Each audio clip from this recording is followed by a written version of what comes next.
সকাল সকাল উঠে পড়েছি কারণ আজকেই বেরোতে হবে। আর এখন বাজে 4টে, আর বাবু আর বোনকে উঠিয়ে দিয়েছি, আর ওর বরমশাই আগেই উঠে পড়েছে।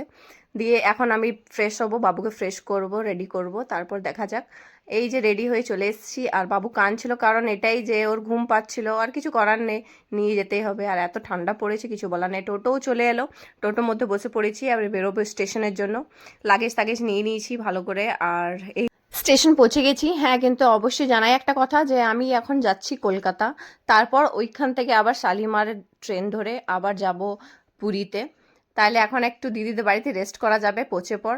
তারপর এখন আমি এই জাস্ট ট্রেনে উঠে পড়েছি, আর বাবুর এত ঘুম পাচ্ছিল, কিছু বলার নেই, মুখটা দেখেই বোঝা যাচ্ছে যে বাচ্চাটার কত ঘুম পাচ্ছে। কিছু করার নেই, একটু কোথাও বাইরে গেলে তো এইটুকু একটু ইয়ে করতে হয়। আর ওই যে একটু খেলতে খেলতে ঘুমিয়ে পড়লো। ওর বাবাও দেখো যে ঘুমোচ্ছে, কারণ এত সকাল সকাল তাড়াতাড়ি বেরিয়েছি না। আর এখন বাজে 7টে, আর 7টের সময় একটু চা খেয়ে নিলাম, কারণ চা খেতে খুবই ইচ্ছে করছিল। আর বাবু এখনও ঘুমোচ্ছিল। আর দেখি ব্রেকফাস্ট কি করা যাক, সেরকম যদি কি ট্রেনে কিছু পাওয়া যায় তাহলে ট্রেনে খেয়ে নেবো। এইদিকে বাবুও উঠে পড়েছে, আর ওর মাসিমণিও উঠে পড়েছে। ফাইনালি এতক্ষণ ওয়েট করার পর, এত 4-5 ঘন্টা ওয়েট করার পর আমরা ফাইনালি কলকাতা পৌঁছে গেছি।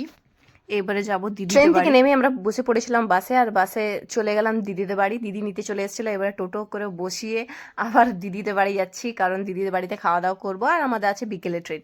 সো এখন পৌঁছে গেছি দিদিদের বাড়ি। এই যে কুকুরটা আমাদের ওয়েলকাম করছে, যেহেতু ওদের বাড়ির নিচেই থাকে বেশিরভাগ। তো যাই হোক, বাবু দেখে একটু ভয় পাচ্ছিল। দিয়ে তারপর আমরা ঢুকে পড়লাম উপরে।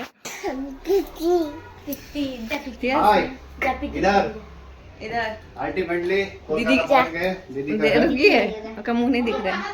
हाँ, दीदी का घर पहुंच गए। आगे नेक्स्ट कार्रवाई है, 4:30-5 बजे निकलना है, 17 का ट्रेन पकड़ना है पूरी। मैं এখানে 17 যাচ্ছি। কটার সময় ট্রেন আছে? 7 बजे ट्रेन है कुछ। এসছি, ব্রেকফাস্ট করলাম। এবারেও সবাই একটু একটু করে ফ্রেশ হয়ে নেবে। আমি তো ফ্রেশ হয়ে এসেছি বাড়ি থেকেই। আর যেহেতু এখন খাওয়া দাওয়া খাবো, এবার বিকেলে ট্রেনে বেরোবো। এখন বাজে বিকেল 5টা, আর আমরা সবাই রেডি হয়ে গিয়েছি। আর আমরা ক্যাব বুক করে নিয়েছি সাঁতরাগাছি যাওয়ার জন্য, কারণ এখান থেকে অনেকটাই দূরত্ব আছে স্টেশন, তাই আমরা ক্যাব বুক করে নিয়েছি দুটো। আর আমি, জায়বু, দিদি, কুহু, ওর বাবা, আর বাবু, আমরা এই 5-6 জন মিলে চলে যাব স্টেশন আমরা মোটামুটি 1 ঘন্টা লাগলো পৌঁছাতে। আর এই যে পৌঁছে গেছি স্টেশন, এবারে দেখি ট্রেনের অপেক্ষা করছি কতক্ষণে আসে। স্টেশনটা খুবই বিশাল বড়, যেহেতু আমি দেখলাম প্রথম।